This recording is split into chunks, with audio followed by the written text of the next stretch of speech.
Video and audio podcasts are online at democracynow.org. Our headlines are also available in Spanish in transcript and audio form for any radio station to take, as over 180 are. I'm Amy Goodman. We're now joined by three guests. Arun Gupta is editor of the Indypendent, a bi-monthly newspaper based here in New York, currently writing a book on the history of the Iraq War to be published by Haymarket Press. He joins us in our Firehouse studio. In Washington, D.C., I'm joined by Eli Lake, a senior reporter for the New York Sun. And also joining us from Washington, historian and investigative journalist Gareth Porter. He specializes in U.S. national security policy and writes regularly on Iran and Iraq for the Interpress service. We welcome you all to Democracy Now!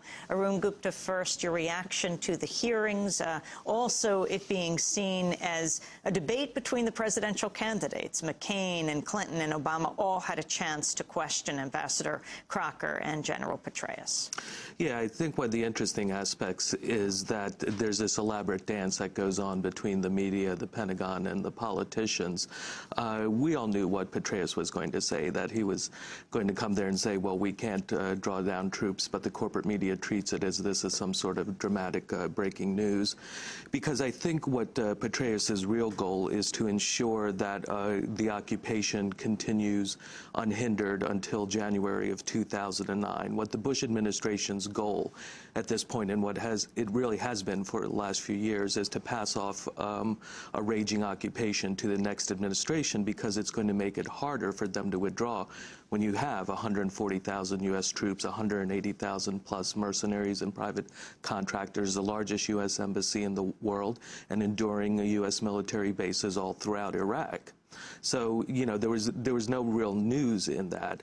And in terms of the candidates, I think one thing that caught me was when Obama was talking about the end point, he implied that there would be 30,000 troops. So he is in a way calling for an open-ended occupation also. It's just at a lower level. And when Clinton, when she had her chance, she said, well, begin the process of withdrawal, which again implies that this could be a many-year process.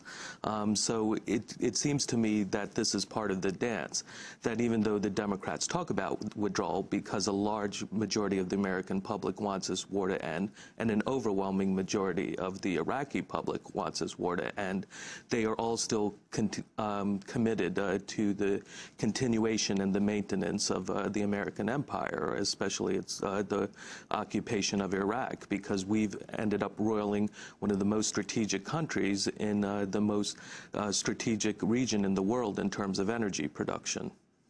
Eli Lake of the New York Sun, were you surprised by anything yesterday?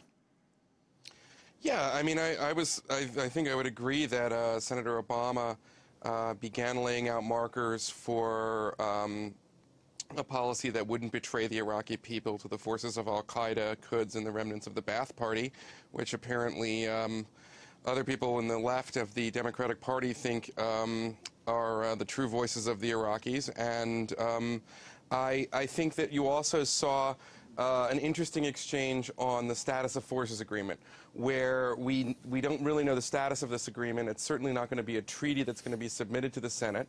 It is, however, going to go to the Iraqi parliament, as I think you played in your clips.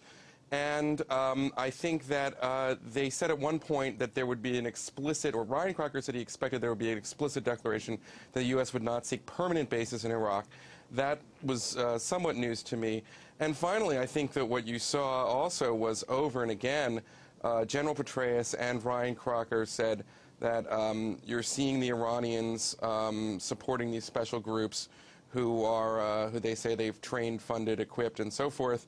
And when you really kind of get on a ground level, I mean, the Iranians have a policy of playing many sides in Iraq, obviously, but these special groups are people who are targeting civilians. So I think in that respect, they've made it. They think they put in very crystal relief the sort of role that the Iranians are playing, and I think you heard less. In fact, I hardly heard anything where another bugaboo in the past has been the Syrians. I think you've seen the Syrians, or fewer of the terrorists coming into Iraq from Syria, who are sort of these what they call lethal accelerants. Gareth Porter of Interpress Service, your response, and especially looking at the number of times Iran was brought up and how it's being cast right now.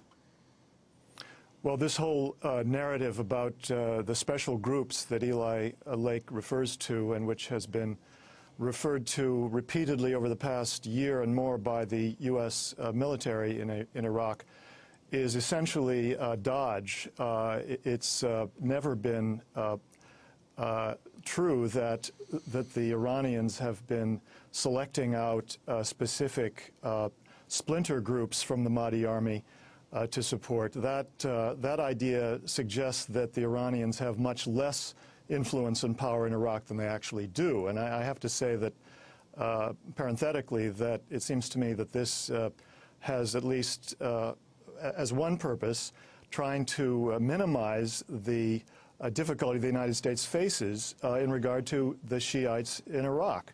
The reality is that the United States faces a Mahdi army which has perhaps 70,000, 80,000 full-time troops and hundreds of thousands of part-time supporters, military supporters, as well as millions of civilians who support them.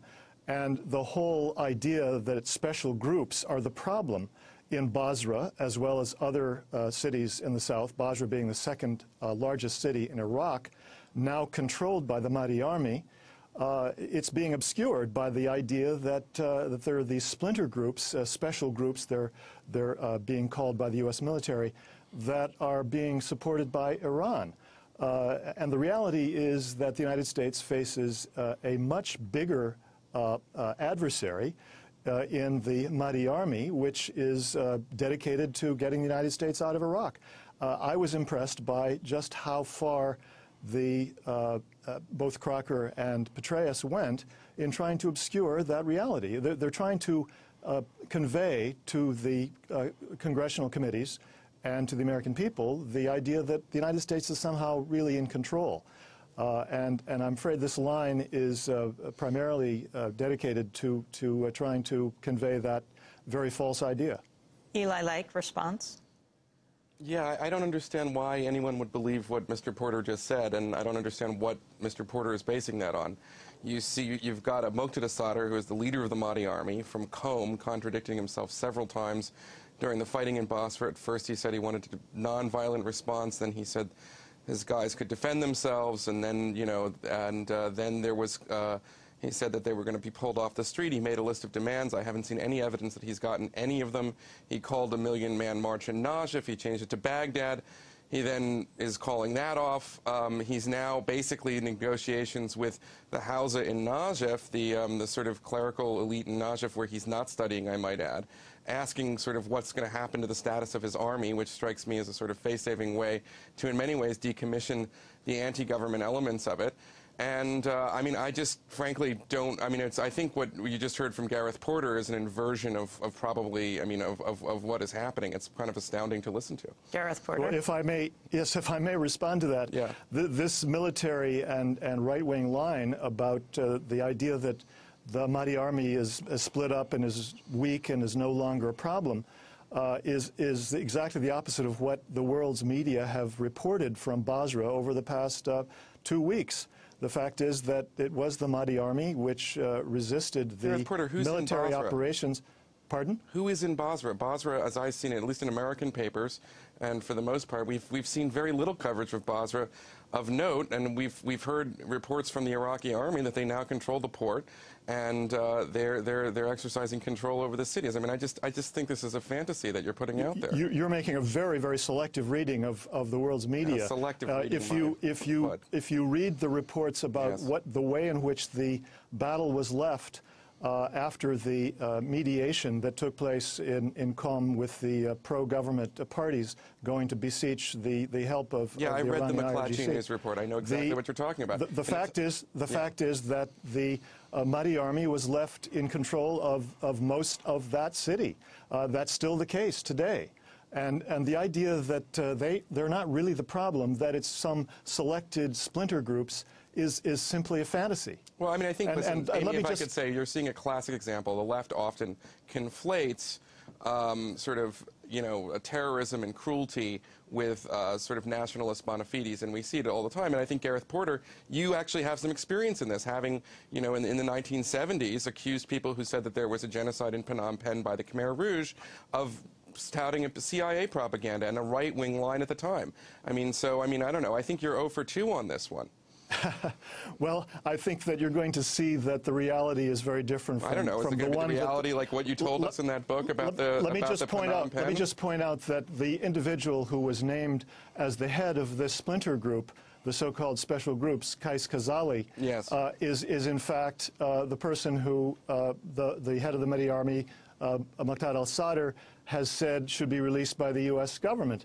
The fact is that he was never part of a splinter group. He was always working with the Sadr. Muqtada al-Sadr says a whole lot of things. I discount a lot of it as lies. The man, when his party controlled the hospitals of Baghdad, turned them into abattoirs. My point here is that you seem to take the Sadr line and then say that that's true and then accuse the people who are giving you different information of lying, when I think it's a bit the other way around. I want to turn back to the hearing. Republican presidential candidate Senator John